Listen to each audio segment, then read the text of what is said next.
Bonsoir Laurent. Bonsoir David. Merci d'avoir gentiment accepté de répondre à mes questions. Laurent Château, tu es le concepteur d'une démarche originale dans le monde de l'entreprise, mais pas que. Cette démarche, tu l'as nommée le leadership taoïste. C'est aussi le nom de ton site internet que je partagerai en description pour ceux que ça intéresse. En réalité, ce n'est même pas leadership taoïste, c'est leadership taoïste et biomimétique, car ta démarche s'inspire à la fois de la sagesse taoïste et des enseignements de la nature. Je crois d'ailleurs que parfois tu te sers du biomimétisme comme porte d'entrée pour ensuite parler du taoïsme. C'est plus facile avant. Effectivement, parce qu'il y a peu de gens taoïstes première langue en Occident. C'est ça. Donc, comme le terme leadership taoïste le laisse penser, tu as acquis une expérience considérable sur deux plans. Le plan professionnel, côté leadership, et le plan énergétique et spirituel, pour le côté taoïste. Donc, si on parle du plan professionnel, alors tu as été membre d'équipe de direction pendant plus de 20 ans dans des grandes entreprises. Tu accompagnes aujourd'hui les décideurs et les organisations à travers des coachings, des conférences, des missions de consulting ou de conseil. Et sur le plan énergétique et spirituel, tu pratiques les arts martiaux, ou tu as pratiqué les arts martiaux sino-vietnamiens pendant 12 ans. Tu es enseignant depuis 2008 de Qigong traditionnel. L'école de la Porte du Dragon, pour ceux qui connaissent. Monastère, le monastère Shaolin aussi, j'ai noté. Tu as été diplômé en 2011 de l'Union professionnelle de Qigong. Tu es également membre d'une école taoïste. Tu as été membre d'une école taoïste pendant 16 ans, qui s'appelle Tam Tao Mom Phai. Oui, absolument. L'école des trois forces. OK, et qui a été fondée par Michel Brémond. Tu as également fait une expérience d'expansion de conscience en 2008, dont on laisse planer le mystère pour l'instant. On verra si on a l'occasion d'y revenir au cours de l'entretien. En tout cas, cette expérience a été très forte et a contribué à ton chemin spirituel de manière assez intense, apparemment. Et tout ça, tu partages tout ça dans notamment différents écrits, en plus des conférences. Tu es l'auteur de 6 ouvrages traitant principalement des liens entre le taoïsme et le monde dans l'entreprise. Je vais citer celui que je crois être le plus récent. Je l'ai entre les mains. Le manuel pratique du leader taoïste, 81 conseils et outils pour gouverner sa vie, son équipe et son organisation. Donc, effectivement, c'est un manuel qui est très pratique. Pour ceux qui, il y a des schémas, il y a des tableaux, il y a des, c'est un vrai manuel. C'est pas que de la prose, quoi. C'est très pratique. Donc ça, tu l'as publié en avril 2021. Et tu as également contribué au très bel ouvrage collectif qui fait du bien par les temps qui courent, qui s'appelle le leadership spirituel en pratique. Donc mettre un petit peu de spiritualité dans le monde de l'entreprise et dans tout ce qui tourne autour du leadership. Et celui-ci a été paru en juin 2021. Tu as écrit aussi une centaine d'articles qui sont consultables gratuitement sur ton site. Donc, je répète, c'est leadershiptaoiste.com. Le lien précis vers les articles sera en description. Et je pense que j'ai fait à peu près le tour, Laurent. Est-ce que tu voulais ajouter quelque chose à la présentation? Non. Je trouve que tu as été très complet. La fiche est complète. Il faudra que tu félicites le documentariste et puis toi-même si tu as fait toute cette recherche. Alors, le Mais ce documentariste, que je c'est crois toi, au-delà de tout ça, ce que je crois, c'est que le message, ce qu'on va se raconter, est sans doute plus important que le messager. Voilà. Donc, au-delà même de mon histoire personnelle et de ce que j'ai pu écrire, ce qui est le plus important, en tout cas, je pense que c'est véritablement le message. Et on y viendra sans doute lors de notre échange, de notre entretien, David. C'est de parler de toute l'importance du corps sur notre évolution spirituelle et humaine, tout simplement, parce que je ne sais pas pourquoi je démarre par ça, mais on pense tout résoudre, en tout cas, ou évoluer, avancer par la tête dans notre bel Occident, qui a fait de très, très belles choses. Simplement, ce que je dis souvent, c'est que, étant donné que la philosophie a été inventée depuis 2500 ans, s'il avait suffi de la tête simplement et de la philosophie pour installer le bonheur sur notre plan terrestre, je pense que et toi et moi, à l'heure à laquelle nous parlons, on vivrait dans un véritable paradis sur Terre. Donc, ça veut dire qu'au-delà de la tête, même si on a envie de bouger, si on a envie de changer les choses, tout ne se résout pas par la tête. Et ce que nous apporte l'Orient notamment, c'est toute l'importance du corps et de l'intelligence du corps, de la sagesse du corps, peut-être même de la spiritualité du corps, pour véritablement obtenir ce à quoi on aspire, non pas simplement par un chemin de l'esprit et du cognitif, mais également par un chemin que je qualifierais presque de chemin cellulaire, tu vois, par nos cellules. Et donc, si je parlais comme un médecin, un chemin histologique, hein, c'est-à-dire véritablement dans les tissus, dans la vibration réelle de nos cellules, je pense qu'il y a toute une part de vérité là-dessus, sur le chemin de notre évolution qui est sous-estimé en Occident. Et donc, je pense que dans le mariage qui est le mien de l'Orient et de l'Occident, je ne te cache pas que j'aimerais bien concilier à la fois le travail de la tête et le travail également du cœur et du corps. Et donc, voilà, et je pense que c'est la grande affaire, je pense, des décennies et des siècles qui viennent, c'est de réhabiliter le corps dans notre cheminement spirituel. Voilà. Merci pour cette belle fin d'introduction. Est-ce que tu veux passer aux questions? Ça m'arrangerait si tu veux bien les passer aux questions. Donc, je dis oui. Alors, passons à la première question. Laurent, la vie a-t-elle un sens? Oui, cette question du sens, en fait, elle me taraude depuis que je suis tout petit, en fait. Puisque moi, c'était véritablement des questions avec lesquelles je suis né. Il y en a certains, voilà, ils sont nés, ils naissent et ils se disent, tiens, moi, mon truc, soit je veux être pompier, soit je veux sauver des gens, soit je veux être pilote d'avion, etc. Moi, je suis véritablement né avec un questionnement existentiel. Hein, c'est comme d'autres, hein, d'ailleurs, sans doute, mais pourquoi tout ça, quoi? Donc, cette question du sens, elle est fondamentale, elle est cruciale, et c'est même la colonne vertébrale de mon cheminement de vie, en fait, je pense. Donc ensuite, on a une vingtaine d'années, on rentre dans la vie active, et gentiment, tout ça, ça disparaît, ou en tout cas, c'est véritablement mis en second plan, en fond de décor. Et donc, évidemment, la vie active, les enfants, la famille, le chien, la vraie image d'Épinal, hein, c'est quelque chose de... Et donc, j'ai vécu tout ça. Et puis, à 41 ans, tu vois, finalement, ça vient comme ça. À 41 ans, en fait, j'ai véritablement eu une crise professionnelle, avec un certain nombre de difficultés professionnelles, qui a débouché sur une crise existentielle. Et donc, à 41 ans, donc ça allait pas trop fort, on va dire, sur le plan professionnel. Et donc, j'ai récupéré tout ce questionnement d'avant, on va dire, de l'époque adolescente, notamment du sens de la vie. C'est pour ça que je ne m'éloigne absolument pas, évidemment, de ta question, mais c'est pour mieux y répondre. C'était en Et donc, 2008 en 2008, j'avais 41 ans. Donc, on trouve assez facilement mon âge actuel. On va faire le calcul. Ouais, on ne fera pas le calcul parce que c'est un peu douloureux et tout ça, ça passe trop vite. Mais bon. J'ai eu 40 ans, Donc, j'ai eu 40 ans il y a quelques jours. Donc... Ah ben écoute, félicitations, mais tu as brillamment passé l'épreuve. C'est ça. Donc, et donc voilà. Et donc à 41 ans, difficulté professionnelle. Et à ce moment-là, j'ai eu déjà une sorte d'intuition, de préconition qui me disait, si jamais tu ne réponds pas à cette question à 41 ans, moi, la vie, c'est quasiment la vie qui me parlait, hein, il me disait, je vais faire en sorte que tu te la poses, notamment en te faisant tomber gravement malade. Ah, donc là, c'est quand même assez compliqué. Donc, j'avais une évidence qui s'imposait, c'est que soit j'arrivais en toute simplicité finalement à répondre à la question du pourquoi la vie et quel est le sens, soit je tombais gravement malade.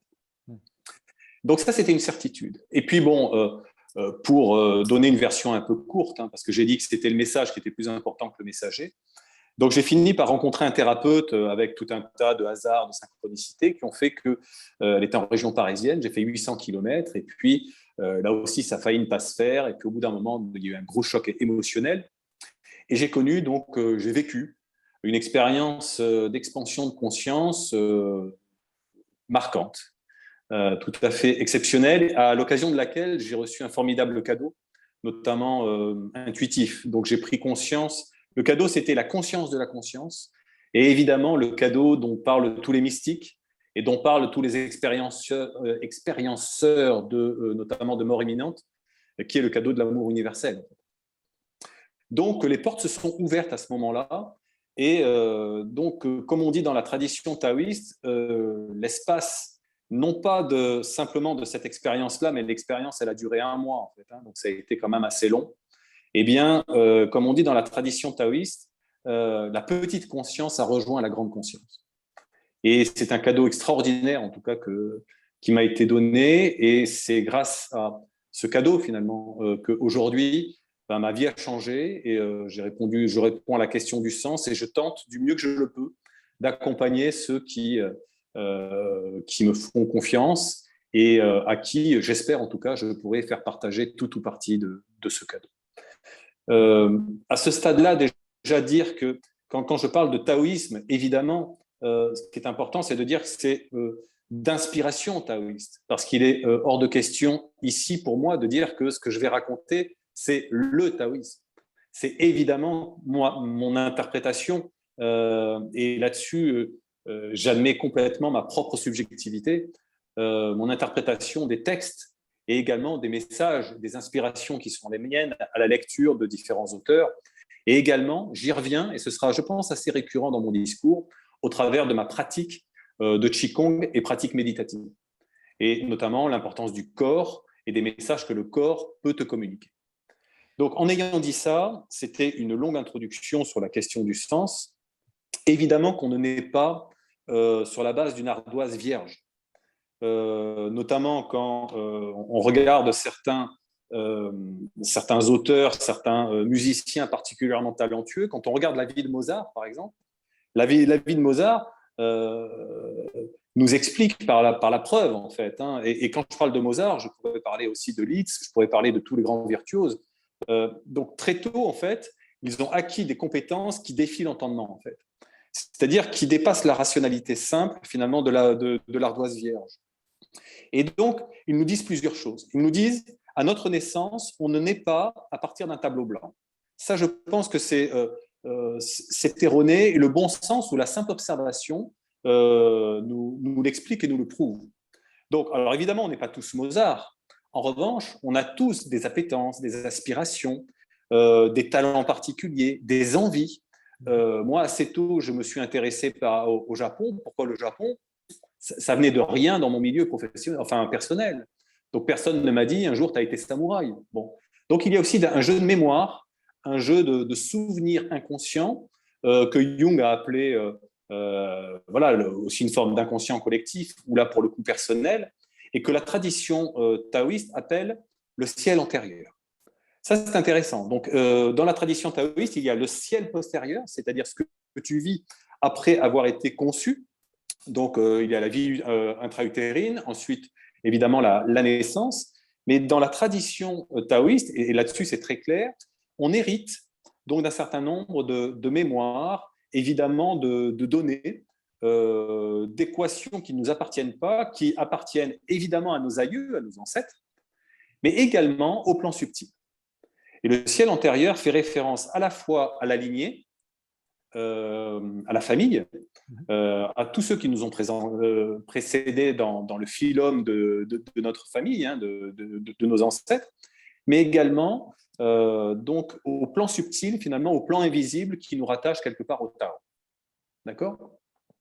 Donc, le sens, évidemment, et ce que je raconte, en tout cas, c'est que ce qui est tout à fait essentiel, donc le sens, oui, il y a un sens à notre existence, et deux, ce qui peut nous aider à trouver ce sens-là, c'est précisément, pour les petits Mozart que nous sommes, d'identifier nos talents, nos dons, nos exceptionnalités, nos singularités. Et ces singularités, nos spécificités sont autant de petits cailloux qui nous aident à trouver le chemin. Un peu comme une piste de décollage ou d'atterrissage, selon que l'on veut décoller ou atterrir, décoller vers le ciel ou atterrir vers la terre, à chacun de choisir l'image. Mais en tout cas, ce sont des petites lumières comme ça sur notre chemin de vie qui nous disent « Dis-moi quel est ton talent particulier et je te dirai concrètement quel est globalement finalement ton chemin de vie. » Chemin de vie que pour les taoïstes on appelle Tianming, c'est-à-dire sa mission céleste, c'est-à-dire on vient avec une mission du ciel. On ne vient pas par hasard en fait sur Terre, et au contraire, on est là on est venu pour incarner une mission particulière en partenariat quelque part et en complicité avec le ciel. Et lorsque l'on a trouvé sa mission, à ce moment-là, on est en résonance avec Tianzi, qui est le vouloir du ciel. C'est une sorte de volonté du ciel de nous faire jouer un rôle, un jeu, et de devenir quelque part ce que l'on a vocation à être. Et chacun d'entre nous, on a une vocation, et notamment le premier sens de la vie, pour répondre. Tu vois, j'essaye chaque fois de ne pas trop m'échapper par Non, rapport c'est à ta bien, question. je vois que tu reviens tout seul, donc c'est parfait. Ah ouais, j'espère que tu n'auras pas de relance à faire et de recadrage. Mais un des premiers sens de la vie, c'est de trouver son sens, le sens de sa vie. Et de temps en temps, j'aime à dire que la première mission, c'est de trouver sa mission. Et la première règle du jeu, c'est de trouver la règle du jeu. Et notamment la règle du vivant et la règle de la vie. Alors ce qui est bien, c'est que pour un ver de terre, lui, il n'a pas trop à réfléchir sur le sens de sa vie. Et c'est d'ailleurs la raison pour laquelle Chuang Tzu dit seul le ver reste vert parce que lui seul connaît sa nature céleste. Voilà ce que dit Chuang Tzu il y a 2400 ans. Eh bien, quelque part, le sens de la vie, c'est de répondre à la question de quelle est ma nature céleste en tant qu'individu. Et la nature céleste de David ne sera pas la même nature céleste que Laurent, qui ne sera pas la même nature céleste que tous ceux qui nous écoutent. Et donc, le premier sens de la vie, c'est de découvrir sa nature céleste. Et pour citer un auteur que j'aime beaucoup, un poète américain qui est Mark Twain, beaucoup plus proche de nous dans la culture, il dit les 2 jours les plus importants de sa vie, c'est le jour de sa naissance et le jour où l'on comprend pourquoi. Il dit très exactement la même chose. Il dit que, 1, on n'est pas tous équivalents. 2, effectivement, il y a un moment où on est tous. En revanche, on n'a pas tous la même équation personnelle. Et le jour où on trouve finalement les variables de son équation personnelle, que l'on peut appeler des talents, des dons, des aspirations, des aptitudes, des appétences, des envies, des souvenirs, à ce moment-là, on commence à trouver les variables constitutives de notre mission, de notre sens et évidemment de notre bonheur terrestre. Parce que ce que l'on n'a pas dit, c'est que, en tout cas dans le modèle auquel j'ai abouti, le sens est l'une des 4 variables de l'équation du bonheur.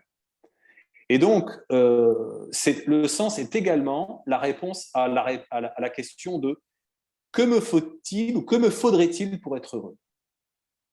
Et donc, ça, c'est quelque chose d'essentiel. Et là-dessus, on y reviendra peut-être, enfin, si le sujet t'intéresse, mais je n'ai pas vu de question dans ton questionnement sur l'équation du bonheur. Je le dis simplement à la volée parce que j'ai une conférence le 28 juin prochain à Pau sur le sujet. Les 3 autres variables, à part le sens, en tout cas, constitutives de l'équation du bonheur, c'est le sens, c'est le rapport au temps, c'est l'amour, la bienveillance. Il faudrait définir tout ça, évidemment, chacun de ces termes. Et la dernière variable, c'est l'énergie qui renvoie au corps. Et tu vois que là aussi, j'ai rebouclé ce que je te disais en préambule. Voilà les 4 variables constitutives du bonheur. Et on voit bien que le sens, en tout cas, c'est la première variable, the first variable, qui permet, en tout cas, d'avancer sur son cheminement existentiel. Voilà, donc ça, c'est un premier élément de réponse. Et après, si tu le souhaites, je peux aussi faire une réponse alchimique à la question du sens. Mais je te laisse me poser la question pour éviter d'être trop long dans ma réponse. Non, j'étais en train de réfléchir. Oui, je veux bien que tu me donnes ta réponse alchimique, mais je ne sais pas si elle est liée à la question que je me posais et que je t'avais posée justement un petit peu en amont et que j'avais posée également à Loan, à Cheng Feng, sur justement le sens ultime quelque part. Et parce que tu dis que grosso modo, ce que tu as dit, c'est il faut trouver le don qui nous a été donné dans le ciel antérieur, le ou les dons, pour les appliquer dans notre vie, et c'est ce qui contribue à notre bonheur. Et j'avais envie de dire, et après, est-ce que, comme ce que j'ai cru comprendre dans le taoïsme, le après ultime, c'est un certain retour au Tao, une certaine fusion dans le grand tout primordial. Et donc, je me demandais, en fin de compte, à quoi bon, du coup, mettre en place tous ces dons sur Terre. À quoi bon même devenir heureux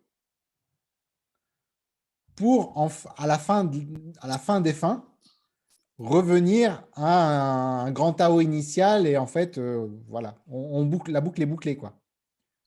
Ouais, je comprends ta question qui est pertinente.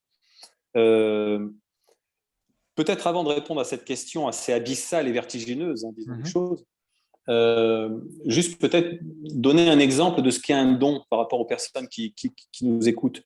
Parce que souvent, lorsque j'amène les personnes que je coach sur la question des dons, très souvent, la réponse qui m'est faite, c'est de dire que je n'ai pas de don particulier.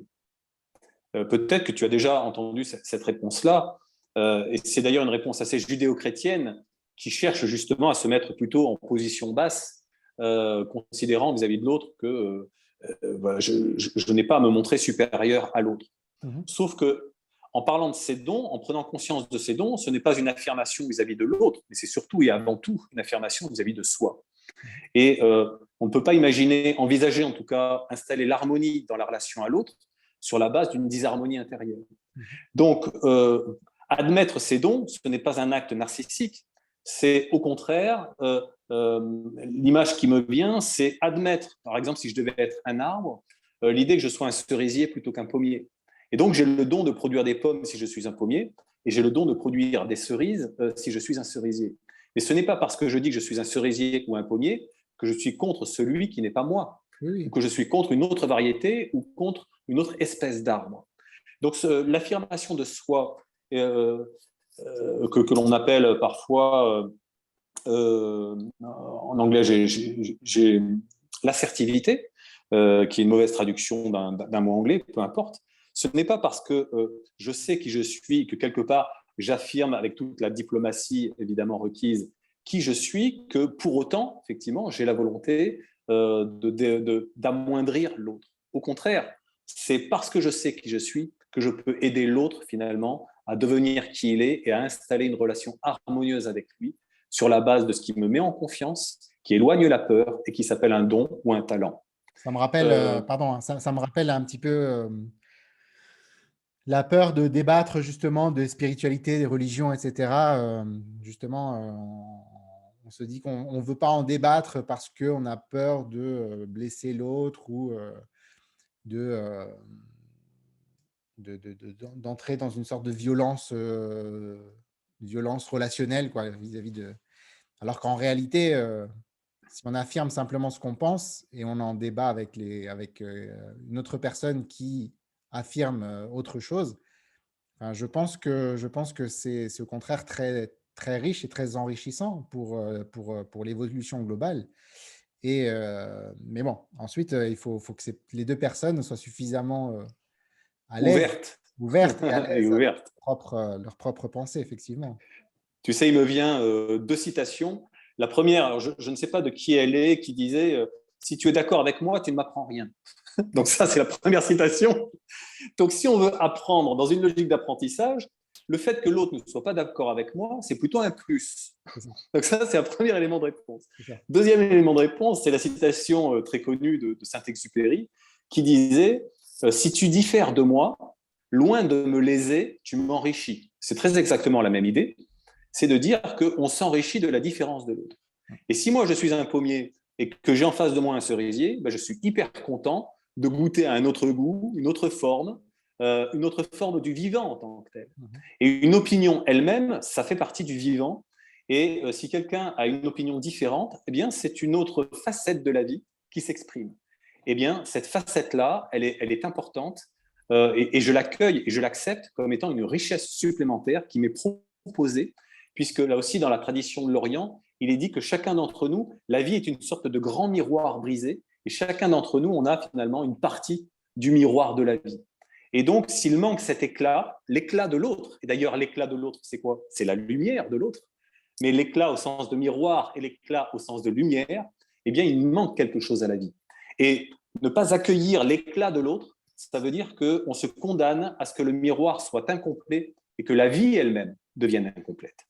Donc, cette notion d'accueil c'est fondamental dans une approche spirituelle ou même philosophique, si on reste uniquement sur le plan cognitif et de l'intellect. Si je passe à côté de l'opinion de l'autre, même si je suis en désaccord fondamentalement avec lui, c'est me priver d'une richesse qu'il me propose et que je ne suis pas capable d'accepter. Donc, c'est dommage, et le plus à plaindre, c'est moi, parce que je passe à côté d'une richesse. Donc, ça me fait penser un peu à cet orpailleur qui passe à côté d'une pépite qui pourrait l'enrichir et qu'il méprise pour des raisons qui lui est propre. Et donc, ce à quoi ça me fait penser, c'est qu'une fois de plus, nous sommes les prisonniers d'une cellule ou d'une prison dont la porte est ouverte. Et à chacun d'entre nous, on est prisonnier de nos propres limitations et de nos propres croyances. Et finalement, on est les geôliers de nous-mêmes. Et le fait d'en avoir conscience fait que, et parfois, c'est vrai qu'on préfère mettre des rideaux aux fenêtres de notre propre prison plutôt que de prendre la porte que l'on découvre ouverte. Parce qu'il y a la peur derrière, la peur de la liberté. Et comme disait Marianne Williamson, peut-être aussi la peur de notre propre lumière. Mais ça, c'est un autre sujet. Parce que la lumière, elle est à l'extérieur de la cellule et peut-être un peu moins à l'intérieur, même si évidemment la lumière, elle est partout. N'allons pas trop loin là-dessus. Donc, le don, donc beaucoup de personnes, effectivement, me disaient qu'ils n'avaient pas de don. Je prends par exemple 2 exemples assez récents. Une femme avec qui je discutais, je l'avais amenée sur ce terrain-là, et elle me disait, mais tu sais, moi je suis quelqu'un de très ordinaire et je n'ai pas de don. Et en discutant avec elle, finalement, je découvre que c'est une personne qui aide les personnes à mourir en fait, et à partir. Et à titre parfaitement bénévole, elle est engagée dans une association de partir dans la dignité, d'écoute des personnes qui sont en fin de vie.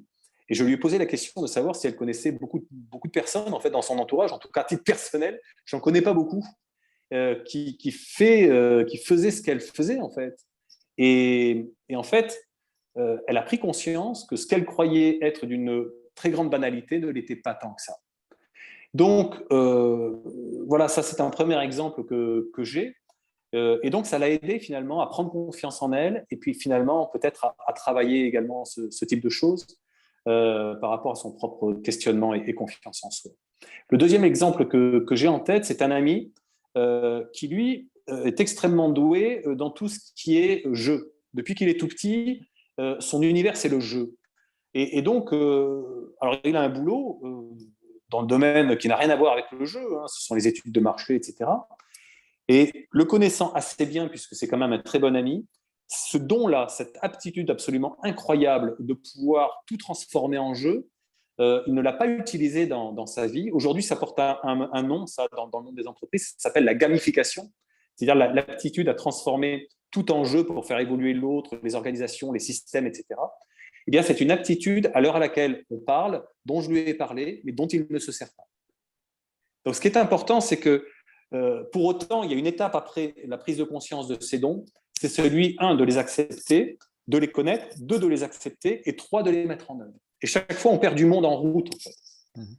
Mais 1, prendre conscience de ces dons, 2, les accepter, 3, les mettre en œuvre. Eh bien, chaque fois, effectivement, je me rends compte qu'on perd du monde en route. Et c'est dommage parce qu'ils perdent une occasion, finalement, de s'avancer des conditions de leur propre bonheur terrestre et de ce que Chuang Tzu aurait appelé leur nature céleste. Ça les met en insécurité, je pense, de passer d'une étape à l'autre, quoi. Après, ça renvoie à l'histoire de chacun, et chacun probablement a ses propres raisons pour différer le fameux pas qui leur permettrait de découvrir l'après. Ouais. Ensuite, pour répondre à ta question, qui est une question importante, enfin intéressante, que je vais reformuler avec mes mots, en disant que toute la tradition taoïste est basée sur un cercle. C'est vrai. C'est vrai. Donc, et c'est d'ailleurs la raison pour laquelle le cercle est sur la page de couverture du manuel que tu as présenté tout à l'heure, parce que les taoïstes ont, pendant 3000 ans au moins, observé la nature. Et ils ont observé que dans la nature, il y avait des saisons. Par exemple, il y a le printemps, il y a l'été, il y a la fin de l'été, il y a l'automne, il y a l'hiver, et puis ça recommence. Et même dans la vie d'un homme, eh bien, on est enfant, on est enfant, on est adulte, on est vieillard, puis ensuite on meurt, etc. Donc, dans le cycle de la vie, dans le cycle de la nature, eh bien, tout est circulaire, en fait. Les planètes elles-mêmes sont circulaires, les orbites sont circulaires. Donc, Et donc, il y a des formes pures comme ça, et le cercle est une forme pure.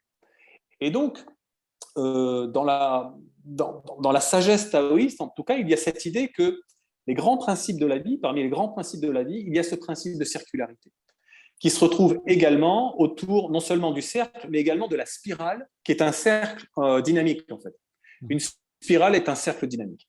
Donc, un premier élément de réponse par rapport à ta question, que je reformulerai en ces termes en disant à quoi bon finalement s'incarner et quitter finalement le Dao si c'est pour retrouver le Dao. D'accord ? Pourquoi quitter le Dao pour retrouver le Dao ? C'est ça. La question, c'est celle-là. Donc, plusieurs éléments de réponse là-dessus. Déjà, moi, j'aurais envie de dire, je ne répondrai pas à la question, je répondrai déjà à la façon d'un koan zen. Que répondrait un arbre à cette question, David ? Je ne réponds pas à la question. Mais tu vois, si un maître, par exemple, si un disciple questionnait un maître, et il poserait cette question-là, je pense qu'un maître zen répondrait la chose suivante: que répondrait un arbre à ta question, à mes disciples ? Et ensuite, on laisse venir les réponses à cette question. D'accord ? Je ne vais pas y répondre ce soir, mais en tout cas, c'est un premier questionnement possible. Deuxième élément de réponse possible, c'est que répondrait un enfant à cette question. D'accord ? Donc là, on voit qu'on commence à retourner un peu le cerveau, ou à le poser, et à s'obliger à penser différemment. Ensuite, ce que je crois fondamentalement, une fois, après avoir répondu par une sorte de pirouette, je pense que le Dao, dans sa grande complétude et totalité, le Dao s'ennuie. En fait. La grande conscience s'ennuie. Dans cette perfection ultime de totalité, au-delà même du Wuji, c'est-à-dire du grand vide, du non-état, eh bien, je crois que cette grande conscience a envie de passer par la petite conscience pour faire l'expérience d'elle-même dans d'autres dimensions. Et tu l'as dans l'oreille, tu l'as déjà entendu, nous sommes finalement porteurs à l'intérieur de nous. On a tous des difficultés, on se pose tous des questions, on a nos qualités, peut-être nos défauts, etc. Mais fondamentalement, il y a beaucoup de sagesse dans le monde qui nous disent que on fait tout ça, on joue tout ça, parce que quelque part, fondamentalement, j'aimerais dire que la vie est un jeu. Et je pense que pour la vie, pour la conscience elle-même, la vie est un jeu. La création est un jeu, est un énorme terrain de jeu, un bac à sable immense, vertigineux, où finalement la conscience fait l'expérience d'elle-même. Et là-dessus, alors même que je pense que intuitivement et quelque part à l'intérieur de nous-mêmes, on sait que, on est complet et qu'on sait déjà tout. Tu vois ? Mais malgré tout, on joue au jeu de la vie. Et ça me fait penser à ces gamins dans les cours de récréation qui disent « Allez, on va jouer à dire que moi je suis le prince et toi tu es la princesse ». Et le jeu de la vie, pour moi en tout cas, je le dis avec mes mots, et je ne suis pas du tout sûr qu'un taoïste parlerait en ces termes, disons les choses, tu vois. Et j'assume parfaitement cette subjectivité. Je pense que la vie, la grande conscience joue finalement à la petite conscience. Et ensuite, le but du jeu, c'est effectivement de passer par toutes les épreuves qui vont bien pour retrouver ce que l'on savait déjà. Et le Dao, le sinogramme de Tao, en fait, c'est un homme qui chemine fermement vers la racine des choses. Voilà concrètement ce que veut dire le sinogramme, l'idéogramme chinois de Dao. Un homme qui marche résolument vers l'origine et la racine des choses.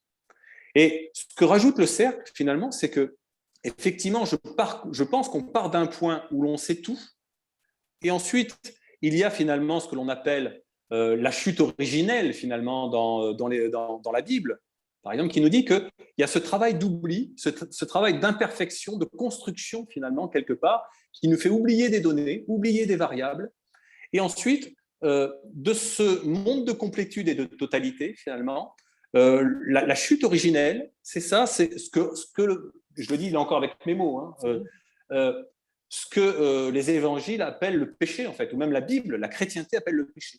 Le péché, c'est cette sorte d'oubli, finalement, qui nous fait oublier le monde de la perfection et du Dao, le monde de l'origine, de la source, et le Tao préfère parler de grands mystères, tu vois. Et c'est pour ça qu'il parle d'origine, de mystère. Mais ce sera peut-être ta deuxième question et peut-être une transition par rapport à la deuxième question. Ah, tu fais tout C'est le monde, c'est magnifique. bah ouais, c'est formidable, c'est un truc extraordinaire.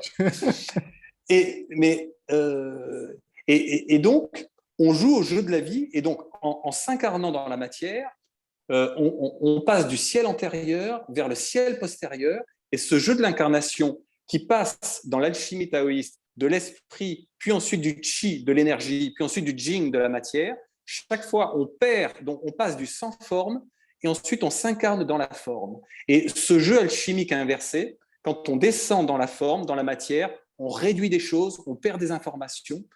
Autant dans le sans-forme, on est dans une vibration infinie, autant dans la forme, on est dans une vibration finie de réduction. Donc forcément, on perd des informations, et par ce jeu de perte d'informations, eh bien, on crée une forme d'imperfection dont le but du jeu, finalement, le but de la vie, c'est de retrouver cette amplitude vibratoire cellulaire qui est la vibration du sans-forme et du Tao. Et donc, c'est la raison pour laquelle, dans l'alchimie taoïste, et j'arrêterai après avec ça, le but du jeu, c'est de son vivant de retrouver ou de recouvrer la vibration originelle, c'est-à-dire la vibration du sans-forme, et de quitter le monde de la matière pour retrouver finalement cette expansion d'où l'on provient. Et le sens de la vie, c'est justement ce travail alchimique de recouvrer finalement notre vibration originelle par un travail de raffinement de l'énergie. Et donc là, il y a beaucoup de travail, et c'est là que ça commence et que ça prend beaucoup de temps. Et c'est là où le corps prend toute son importance, c'est que pour le coup, et pour partie, le rôle du mental peut être extrêmement limité. Et je ne veux pas rentrer trop dans le travail de l'alchimie, sauf s'il y a des questions derrière. Et cette manifestation, puis en fait, cet aller-retour entre manifestation et puis désincarnation, etc., c'est quelque chose c'est quelque chose d'infini pour toi? Est-ce qu'à un moment, on va arrêter de s'incarner, de se manifester en quelques... Je vais te donner une inspiration très personnelle. Je pense que beaucoup d'intervenants que tu as interrogés, etc., te parlent de la réincarnation. Ouais. La réincarnation, on est toujours dans le yin-yang, c'est-à-dire forme sans forme, etc. On est toujours dans une sorte de 0-1, si je devais prendre une image un peu algorithmique et informatique. Or, dans le Tao Te Ching, qui est le texte fondateur du taoïsme de Lao Tzu, il est dit le Tao engendre le 1 engendre le 2 engendre le 3, et le 3 engendre les 10 000 êtres. Les 10 000 êtres, c'est-à-dire nous, mais également tout ce qui vit, les pensées, les paroles, les actions, les espèces, etc. Et donc, si on reprend le texte en tant que tel, le Tao engendre le 1 engendre le 2. Le 2, pour moi en tout cas, dans les sensations que j'ai, que je ressens, le 2, c'est le principe de la réincarnation. Vie, non-vie, etc. Et je reste persuadé qu'avant, au-delà même de la réincarnation, je pense qu'il y a tout le travail du 1 qui lui-même, effectivement, a encore des étages supérieurs. Ce que je veux dire, c'est qu'au-delà même de l'incarnation-réincarnation, il y a encore d'autres choses qui existent. Et ce que la tradition nous enseigne, et que je ressens très fondamentalement, c'est la notion de fractalité, c'est-à-dire de mondes intégrés, qui fait qu'au bout d'un moment, c'est infini, en fait, et qu'on ne trouvera jamais jamais le bout du bout. À telle enseigne qu'un jour, voilà, il m'est venu cette question qui n'appelle pas de réponse à part la fractalité à laquelle je viens de faire allusion. On ne répondra pas ce soir à la question, mais Dieu a-t-il un Dieu? Ouais, voilà, dans ce que tu dis, ça me... En fait, dans ce que tu dis, ça regrouperait les différentes traditions quelque part. C'est-à-dire que, si je comprends bien, les traditions avec un Dieu créateur, quelque part, pourraient pourraient être englobées dans les traditions plus orientales avec avec un Dieu impersonnel, on va dire. Enfin, ou ce qu'on peut appeler... Oui, et puis même par rapport à ce que tu dis, moi j'aimerais te poser la question, qui a créé Dieu? Oui, voilà. Dieu s'est-il créé lui-même? Et tu vois qu'on récupère un cercle. Oui. Tu vois que le cercle est partout. Et donc, il y a une forme d'autogénération, autocréation, en fait. Il y a un phénomène d'autocréation où on ne sait plus quel est le haut, quel est le bas, quel est l'avant, quel est l'après, quelle est la gauche, quelle est la droite. Et la fractalité est partout. Et ces mondes intriqués Je pense aussi, je crois beaucoup que la physique quantique, notamment, va beaucoup nous faire avancer dans ce jeu de convergence des grandes spiritualités et également donc, des grandes traditions et également de la science en tant que telle. Donc, je pense qu'on n'a pas fini d'avancer dans la découverte des mondes intriqués, des mondes imbriqués. Et je pense qu'il y a beaucoup de choses passionnantes qui restent à découvrir. Ok. C'est bien parce que dans cette première question, on a, je pense, pas mal répondu aux questions qui suivent, mais ça vaut le coup de les passer en revue tout de même. Et on a parlé avant l'entretien, tu as évoqué Louis Fouché qui avait pris 1h15. En fait, tu m'as pas On dit, est mais bien parti, c'est tu peux ça? On battre est un bien record là, je parti. crois. Bon, et je vais essayer de faire des Non, réponses non, pas plus de courtes. souci. Je pense que enfin, en tout cas, moi, ça m'a paru hyper intéressant et j'espère que ça sera le cas pour ceux qui vont écouter cet entretien. Je pense que ça valait le coup de passer autant de temps sur cette première question qui, effectivement, je pense, regroupe d'une certaine manière les questions qui suivent. Deuxième question. Dieu, pour toi, c'est… Oui, alors Dieu pour moi, Dieu, c'est un mot. Et je vais le décrire, c'est un mot en plus qui est très lourd. Donc pour moi, Dieu, c'est un écrasement, en fait. C'est-à-dire qu'il porte avec lui toute l'histoire qui porte ce terme, en fait. Il porte les croisades, il porte le millénarisme, il porte des peurs, il porte des bûchers, il porte la souffrance de Jésus sur le Golgotha, il porte la soumission des musulmans. Donc il porte tout ça, le mot Dieu. Et, euh, et moi, c'est un mot que j'ai envie d'abandonner. Tu vois, parce que pour les taoïstes, les mots sont, non seulement ne sont pas les choses les plus importantes, mais en plus, ce sont des choses inutiles.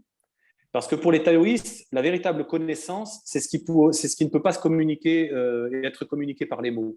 Le Tao y Et compris? absolument. Et je vais y venir, David. C'est une bonne remarque. Et, euh, et concrètement, ils se défient des mots, les taoïstes, parce que les mots sont partiels, sont partiaux, sont subjectifs, sont incomplets. Et voilà. Et par exemple, si tu prends 100 personnes et que tu leur demandes de définir le mot spiritualité, par exemple, je pense que tu auras 100 définitions différentes. Ensuite, si je te dis, décris-moi le coucher de soleil d'hier soir, même en mettant tous les mots que tu voudras, je ne pourrai jamais me représenter le coucher de soleil que tu as vu hier soir. Si par exemple, je rencontre quelqu'un d'une tribu de l'Indonésie qui va me décrire un parfum d'une fleur avec laquelle il est né depuis qu'il est tout petit, mais dont j'ai jamais senti le parfum, il pourra me donner tous les mots qu'il veut. Je ne pourrai jamais me représenter le parfum de la fleur en question. Donc tout ça pour dire que dès qu'il s'agit de représenter des principes ou des notions un peu subtiles, les mots sont impuissants. Les mots sont impuissants. Donc les taoïstes ne s'en laissent pas compter, ils sont conscients de ça. Et donc pour les taoïstes, ce qui m'est venu récemment, et je l'ai mis en ligne récemment, c'est que pour les taoïstes, en tout cas, c'est ma perception, la connaissance, c'est le savoir sans les mots. Donc ça m'a valu quelques retours assez épicés sur les réseaux sociaux parce qu'il a fallu expliquer tout ça. Certaines personnes qui pensent que le savoir, au contraire, a besoin des mots. Et bien paradoxalement, pour les taoïstes, les véritables apprentissages n'ont pas besoin des mots. Par exemple, un enfant qui apprend à marcher, est-ce que sa mère lui explique comment mettre le pied gauche, le pied droit, alors qu'il il a 11 mois? Il a 11 mois. Est-ce qu'on explique à un enfant de 2 ou 3 mois comment sourire? Donc les grands apprentissages de la vie, ils viennent finalement sans les mots. Et donc, ce sont de grands apprentissages de la nature, et notamment les animaux. C'est amusant, parce que les animaux, il y a mots dans animaux, c'est intéressant. Et les animaux eux-mêmes sont vecteurs de connaissances, alors même qu'ils ne nous parlent pas. Et donc, les 4 portes de connaissances, en tout cas que dont la tradition nous parle, ou en tout cas que moi j'ai essayé de décrypter comme ça, c'est la nature, qui nous enseigne sans parler, pour qui sait lire les lois et comprendre les lois de la nature. C'est notre corps, deuxième vecteur de connaissance, c'est notre corps. Troisième vecteur de connaissance, ce sont les animaux. Et quatrième vecteur de connaissance, ce sont les enfants. Voilà ce que je raconte dans certaines de mes conférences. Et après, chacun de ces canaux, on pourrait en parler plus longtemps. Donc, Dieu, effectivement, tu me dis, mais Dieu, donc le principe du Dieu, en tout cas pour le taoïsme, c'est le Tao en tant que tel. Et donc, le taoïsme se défie terriblement des mots, à telle enseigne que la première phrase du texte fondateur du taoïsme, le Tao Te Ching, donc le classique de la voie et de ses vertus de Lao Tzu, déclare la chose suivante, écoute-moi bien, ce qui s'appelle le Tao n'est pas le Tao. Ça veut dire qu'à partir du moment où tu souhaiterais, je parle au conditionnel, définir le Tao avec des mots, déjà tu es dans l'impasse. Et il y a une sinologue qui a très bien expliqué ce que ça veut dire. Et donc, elle nous a expliqué, c'est Isabelle Robinet, une sinologue qui, dans son livre qui s'appelle « Comprendre le taoïsme », je crois, elle nous dit la chose suivante, toute affirmation est une négation. C'est-à-dire, si par exemple ce stylo vert, tu vois, si je dis que ce stylo est vert, c'est une affirmation, ça tu es d'accord avec ça. En revanche, ce que l'on perçoit souvent assez mal, c'est qu'en même temps que je te dis ça, je te dis simultanément que ce stylo n'est pas rouge. Et je te dis également que ce stylo n'est pas une petite cuillère. Et je te dis plein de choses négatives, finalement, que ce stylo n'est pas. Simplement, une simple affirmation est une négation, de fait. Sauf que dans le cas du Tao, qui est un principe de totalité, tu ne peux pas définir le Tao parce que c'est un principe subtil, donc les mots, le coucher de soleil, les fleurs de tout à l'heure, le parfum, etc., la musique, mais également en plus, c'est un principe de totalité. Donc le taoïsme, ou Dieu, si tu veux que je reprenne tes mots, tu ne peux pas définir Dieu dans la mesure où c'est un principe de totalité. Et si tu dis que Dieu est ça ou que le Tao est ça, laisserait supposer que Dieu n'est pas ceci ou n'est pas cela, ou que le Tao n'est pas ceci ou n'est pas cela, alors que ce n'est pas possible, ce n'est pas envisageable, parce que le Tao est un principe de totalité. Ça rejoint une certaine tradition chrétienne plus orientale, justement, le fameux apophatisme, qui approche Dieu par négation successive. C'est exactement ce que j'allais dire, David, et le taoïsme est une tradition apophatique qui préfère dire ce que le Tao n'est pas plutôt que de dire ce que le Tao est. Et c'est la raison pour laquelle également, chaque fois que on demande à un taoïste de définir ce qu'est le Tao, chaque fois il préférera dire ce que ce n'est pas. Et quand véritablement on pousse le taoïste dans les cordes, il parlera d'origine, il parlera le plus possible, il parlera surtout de mystère. Et quand véritablement on le force encore davantage, il parlera de mystère des mystères. Et si on continue à l'enquiquiner, il parlera de mystère des mystères des mystères. Et après, ça peut durer longtemps. On va arrêter après. Parce que... Et généralement, les gens se lassent et ils arrêtent. Eh bien, arrêtons sur cette question. Laissons le mystère planer. Troisième question. Après la mort, stop ou encore? Bon, tu as un petit peu répondu déjà, mais si tu veux rajouter quelque chose. Oui, donc pour un taoïste, en tout cas, dans les textes, ce qui est écrit, c'est qu'au moment de notre mort physique, en fait, la part la plus subtile, en fait, Hun, donc l'âme céleste, quitte le corps notamment par un point qui est au sommet du crâne, qui est Pai Hui. Pai Hui, c'est le point des 100 réunions, et qui ensuite, effectivement, part rejoindre le ciel antérieur et le Dao, en fait. Donc ce que l'on retrouve dans d'autres... Le ciel antérieur, c'est le Dao ou c'est en dessous du Dao? Oui, le ciel antérieur, c'est plutôt en dessous du Dao, parce qu'il n'y a rien de supérieur au Dao en tant que tel. Voilà. Donc, on va dire le Dao, tu as raison de me reprendre là-dessus. Et donc, concrètement, on retrouve dans le taoïsme, finalement, ce qui existe dans beaucoup de traditions, donc le fait que ça part par le sommet du crâne. Mais en revanche, il y a beaucoup de superstitions aussi, à l'époque en tout cas, et donc il ne fallait pas que l'âme céleste, notamment, parte par notamment la partie basse du corps, notamment le périnée et même, on va dire, le rectum, si on doit donner les mots. Enfin. Et donc, voilà, il y avait il y a des tas de rituels, en tout cas, pour faire en sorte que l'âme céleste parte par le sommet du crâne.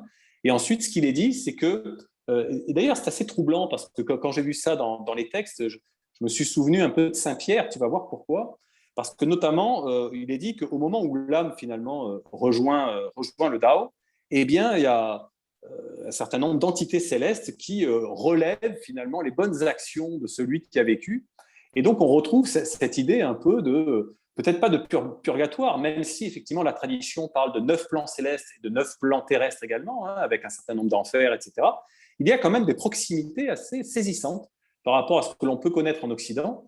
Et il y a également donc des entités qui consignent donc tous les actes, donc plus ou moins vertueux de ceux qui ont vécu durant leur incarnation terrestre. Donc, c'est assez intéressant de voir ça. Et donc, voilà, donc ça c'est un peu le principe. Donc, stop ou encore, eh ben, évidemment, tant qu'on n'a pas rejoint quelque part le statut d'immortel, le mot du taoïsme, c'est l'immortel, c'est-à-dire que c'est quelqu'un qui n'a plus besoin de revenir dans la mesure où, pour lui, il n'a plus besoin de passer un certain nombre d'épreuves, tellement il a incarné quelque part, compris les lois du monde, de l'univers, le cercle, ce principe de totalité, il le porte déjà. Donc, à quoi bon finalement s'incarner alors même qu'on a tout compris et qu'on est soi-même devenu un principe de totalité? Et ce Donc, quelqu'un ça n'est n'a plus, pas trop d'intérêt ce quelqu'un n'est plus de… quelqu'un. Ce quelqu'un est la totalité. C'est ça. Oui, absolument, Quand tu dis absolument. immortel, c'est pas une personne, un individu immortel. C'est le Dao. Alors, là encore, quand tu lis la tradition, en tout cas, tu as différents niveaux d'immortalité. Hein. Tu as des immortels terrestres. Alors, tu as les immortels terrestres, à l'époque, en tout cas, il y a eu aussi certaines interprétations autour de ces termes-là, parce qu'en plus, quand tu regardes les idéogrammes, ça veut dire l'homme de la montagne. Bon, donc, enfin, après, ce sont des interprétations possibles. Et donc, les immortels, par exemple, terrestres, c'était, à une certaine époque, uniquement des gens qui vivaient au-delà de 60 ans, par exemple. Ouais. C'était des gens qui avaient réussi à vivre longtemps et à découvrir les lois de la nature qui faisaient qu'ils avaient découvert les lois de la longévité. Donc ça, c'était des immortels terrestres.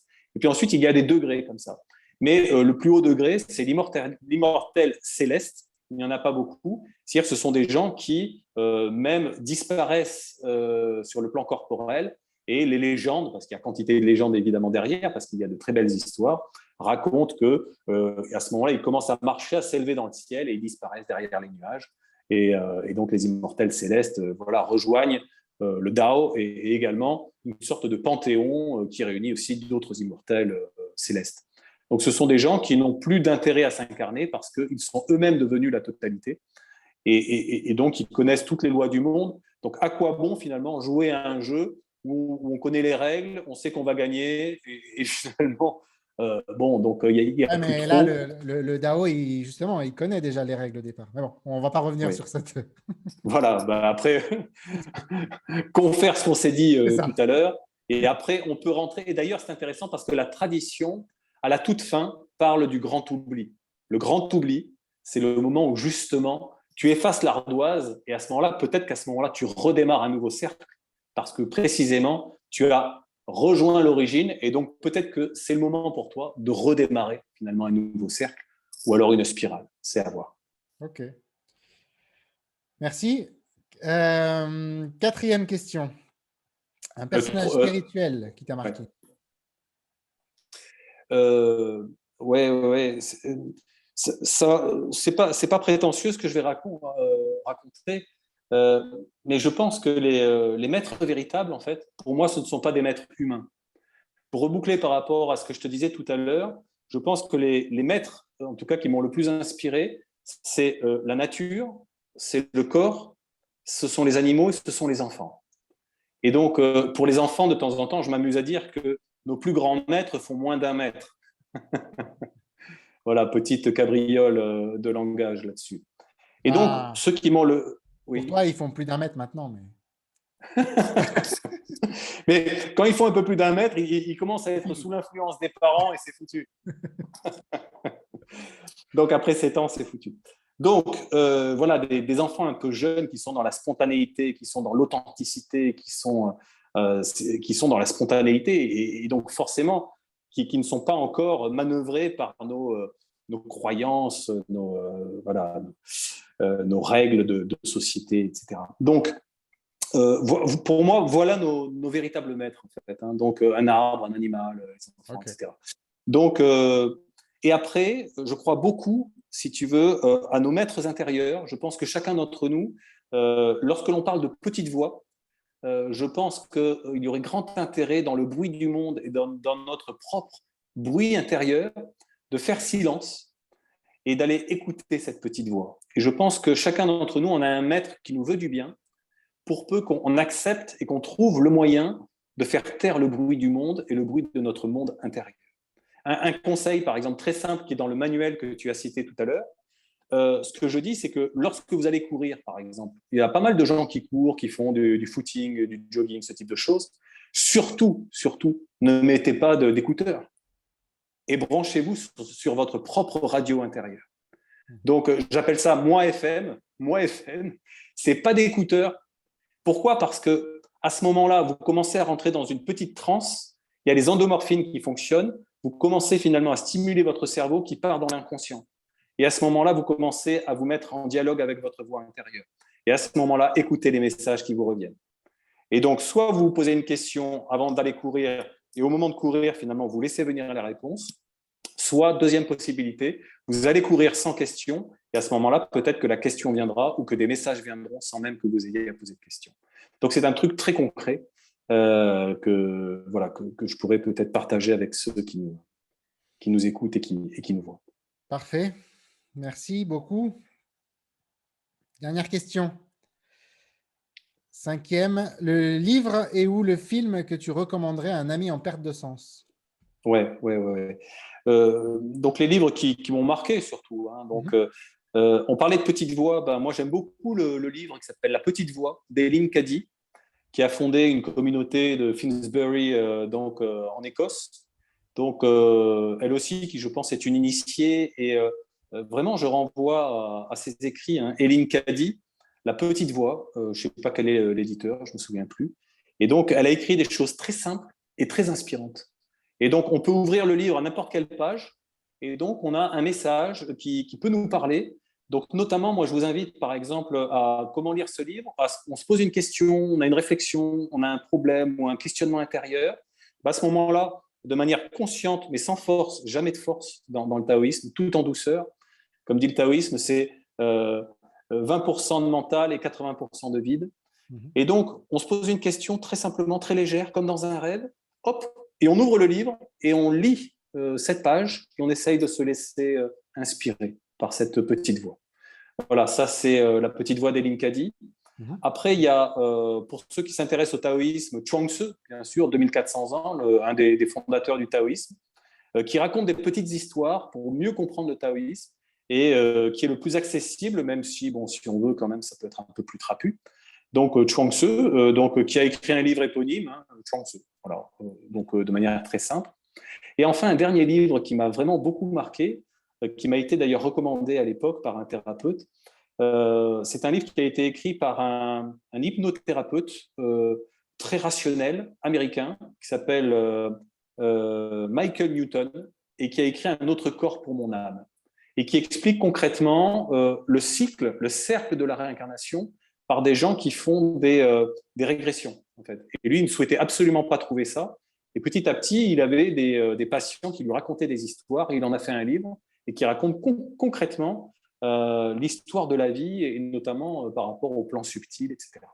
Donc, Un autre corps pour mon âme. Donc, je pense que c'est un livre malheureusement épuisé, mais je crois Oui, qu'il il est a à écrit 60 d'autres euros livres derrière. d'occasion là en ce moment. Ouais. 69 Bon, euros. apparemment, tu connais le livre. Non, Et non, je suis alors, en train de voir en même temps. Du coup, Ah d'accord, ouais, il n'est pas donné. Je suis vraiment désolé pour ça. Donc, essayez de vous le faire prêter par quelqu'un qui l'a déjà dans sa bibliothèque. Et pour les films, des films faciles, au moins en apparence. Un film, à mon avis, qu'on a déjà dû citer, c'est Le Guerrier Pacifique. Peaceful Warrior, je crois, c'est en anglais. Donc voilà, j'en dis pas plus. C'est une histoire vraie de quelqu'un qui est un champion olympique. Il explique l'histoire qu'il a vécue et c'est hautement spirituel et très intéressant. Et c'est d'ailleurs assez taoïste dans l'approche. Donc j'aime beaucoup ce film, Le Guerrier Pacifique. Et puis il y a sur le plan de la comédie, Un jour sans fin. Un jour sans fin, c'est l'histoire d'un gars qui est parfaitement odieux, un journaliste, qui ensuite vit tous les jours la même journée absolument sans intérêt. Et on peut regarder ce film sur le plan de la comédie, mais également sur un plan philosophique et également sur un plan spirituel, parce que, je ne veux pas spoiler l'histoire, mais à la fin, il devient quasiment l'égal d'un dieu. Bon. Et donc, c'est un film faussement simple. C'est une comédie à message qui est, à mon avis, très intéressant quand on le lit sur un plan plus spirituel. Et enfin, le dernier film qui m'a intéressé, alors la réalisation n'est pas brillante, hein, franchement, c'est pas ça va pas bouleverser l'histoire du cinéma, mais c'est un film brésilien qui raconte l'histoire de Nosso Lar, ça s'appelle Nosso, N-O-2-S-O, Lar, Notre demeure. C'est sorti en 2010. Et donc, c'est une adaptation du livre qu'il a écrit sur l'histoire de Chico Xavier, qu'il a publié en 1944. Et donc, lui aussi a reçu un certain nombre de messages. Et donc, ça a été mis, non pas en musique, mais en film, donc en 2010. La réalisation n'est pas très brillante, mais il ne faut pas chercher. Voilà, c'est pas ce qu'on recherche là-dessus. Mais je trouve que sur le plan du message, c'est quelque chose d'intéressant parce qu'il nous fait voyager, notamment sur les plans du bas astral. Voilà, donc c'est quelque chose aussi, c'est une vidéo, un film que je recommande à ceux qui nous regardent. En tout cas. Super, tu as donné pas mal de références intéressantes, surtout des films, parce qu'en général, c'est souvent les livres qui reviennent. Bon, après le film Un jour sans fin, c'est vrai que c'est revenu assez souvent. C'est vrai, ouais, je n'ai pas regardé toutes les vidéos, je suis désolé. Un jour sans fin, ça revient. Bon, je ne suis pas très original alors. Je m'attendais à ce que tu cites un film japonais, mais non, même pas. Non. Non. Après, oui, il y a des films japonais ou coréens surtout. 4 saisons, le film 4 saisons, qui est un film coréen, mais c'est un film extrêmement lent en fait. Hein, donc, c'est pas évident parce qu'il ne se passe pas grand-chose. C'est pas plutôt printemps, été, automne, hiver, printemps, c'est pas ça? Oui, automne-hiver, tu as raison. Automne-hiver. Ouais, c'est peut-être automne-hiver. Et donc, il ne se passe pas grand-chose, mais c'est justement l'initiation d'un disciple par un maître au travers de 4 saisons. Il n'y a pas grand-chose qui se passe, mais pour celui qui a du temps, et c'est très esthétique. Et c'est l'enseignement par l'absence de mots, pour le coup. Et pour le coup, c'est vrai que c'est bien de finir là-dessus, parce que c'est très taoïste, et quelque part, c'est l'enseignement par le silence. Eh ben, écoute, finissons sur ces paroles de silence et finissons dans le silence. Malheureusement, tu n'auras pas battu le record de Louis Fouché, j'en suis bien désolé. Mais peut-être une prochaine fois. J'en suis heureux parce que je lui laisse la coupe. C'est ça. Merci infiniment, Laurent. Merci à tous ceux qui ont écouté cet entretien, ou vu et écouté l'entretien. Écoute, au plaisir, au grand plaisir de te reparler. Et longue vie à ta chaîne YouTube, en tout cas, David. Et merci pour ton invitation. Et j'espère que ce sera utile, en tout cas, à ceux qui nous ont regardés. Merci beaucoup, Laurent. Merci, à bientôt. À bientôt.